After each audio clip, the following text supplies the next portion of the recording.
Week 6, so we're past the halfway point. You guys just finished up the pattern project. So the next project, let me introduce to you. And also, I'm going to talk a little bit about some of the themes that I've seen over the past couple weeks and a few helpful tips and tricks because I understand everyone's coming from a different perspective.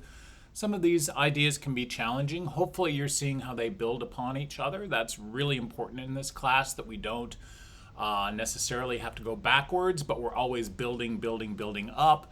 And just to let you know, the actual arc of the class isn't to be perfect at any of these activities, or sorry, perfect might be a strange word to use, be adept at these different kinds of ideas. It's more to recognize them in your final paper. You're going to look at someone else who's really done this, and you're going to say, aha, hopefully, this is how they did this, and this is how they did that. And so each of these topics will become more understandable as we move forward. This week, we were talking about words. Actually, last week we talked about words in a controlled vocabulary called HTML, which, as you could see, has about 60 or so different words that, in a odd way, don't actually have to be used at all. It's the strange thing about HTML is that you can actually just use one tag for everything, but what happens is that you tend to obscure the meaning of the actual markup and not use it in a sense to convey any information. So last week we tried to use it meaningfully, which to me is a very human thing. I don't want anyone to think that code is completely unreadable or doesn't make any sense. In fact, you're trying to make it make sense, and it's a great way to connect your goals as an information architect, bringing some structure to things, to other team members, such as people who are coders, who might, again, they shouldn't actually know what the content is. That is, in a sense, the IA's role is to really help guide people through what the content does. So this week, a couple of themes happened. One of the themes I really was looking for is to look for and find a taxonomy to do with your topic. And many of you, as you might remember from week 2, I tried to counsel you away from different subjects. Mainly that was to get to this week, to think about taxonomies. If you have a subject that has no taxonomy, you'd have to invent one, which is kind of hard. So I'm hoping that you had a topic that already has taxonomies. And most things in this world tend to have taxonomies attached to them. As we learned from our friend Linnaeus, not all of those happened instantly, but once those vocabularies and ways of describing things were adopted, people could have more understandable conversations. And just the same way, if you were going to do something about beer, it's good to not make up the terms that describe the types of beer, because they're definitely different types of beer, and they all have names. You can invent new names, I guess, but that's the fun of taxonomies, is they have to be understood by a large amount of people. I've also seen some themes of people adding more descriptive details to their topic, or suggested details. Those are all fine too. You'll get to those. In fact, this week we're going to transition completely away from where we were, which is, I think, only I can give you feedback on the things, because right now you're kind of inside the details of starting to organize, and now you're going to show your ideas to others. You need to have something that anyone can pick up on and understand. So that gets us to verbs. So here's week 6 of verbs. Of course, began reading the module and seeing all the understanding there about how people get around and move around information.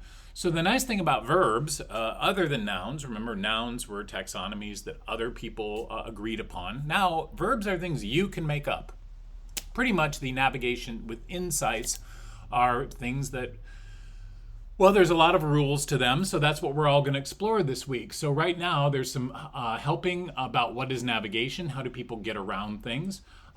There's also an activity here for everyone to participate in, and this is to use this navigation design pattern cheat sheet, so to speak, which you can open here.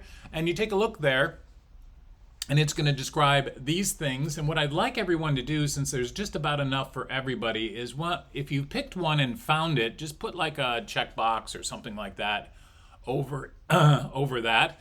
And by the way, another kudo for everyone. Hopefully at week 6 now you feel a little bit more comfortable in mural. You all are doing pretty good, but it's going to get a little challenging actually moving forward. We're going to do some probably a little bit more finicky mural stuff, so please just be patient. If you have any issues, just let me know. I'll be happy to help.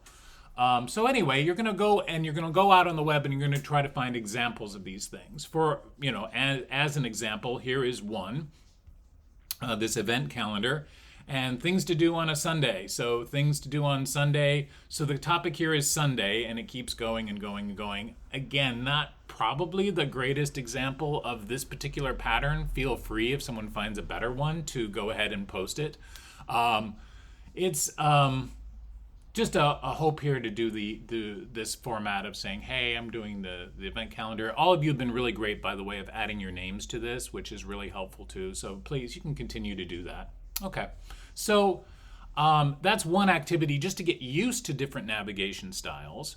And also for each other, please look at each other's contribution, because you could use any of these navigation styles in the next work that we're going to do.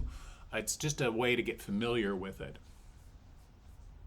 Then we've got this new guy. This is a new concept. It's called a sitemap. And the sitemap is at a very high level, and I'll show you my sitemap that I just made here. I'm organizing it by 3 concepts. One is by smell, which is a taxonomy, right? This taxonomy is kind of understood. Things have a floral, oriental, woods, green. These are the terms people have come up with that actually organize all of perfume. And then there's many examples here, and these could be, again, filters, or I'm not quite sure exactly. This isn't indicating how I'm going to actually design. It's more just a big picture idea of what can I show.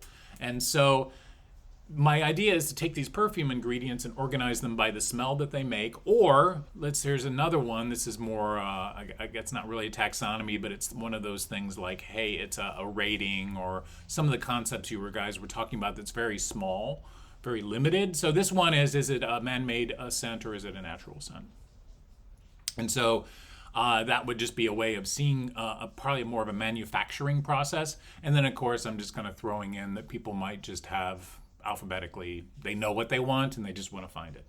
So that's a very simple sitemap, and that's all I'm looking for this week. We don't have to get super complicated. We don't have to do tons and tons of exploration, other than to be focusing on what are these top level ways people might get around your content that would make sense and be interesting to them.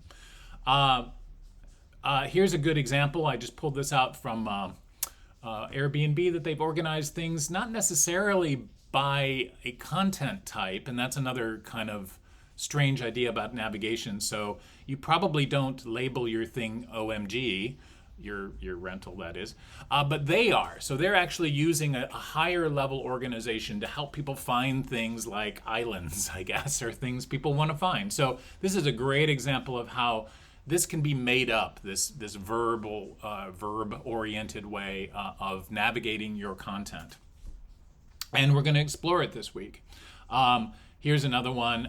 This is a book that I got that organized a bunch of streaming content by what you want out of it, which is, if you want to learn new things, if you want to be shocked, etc. Really interesting way to organize things, and that's what this week we'll explore. You can come up with ideas how people would like to explore your content. And that's this week.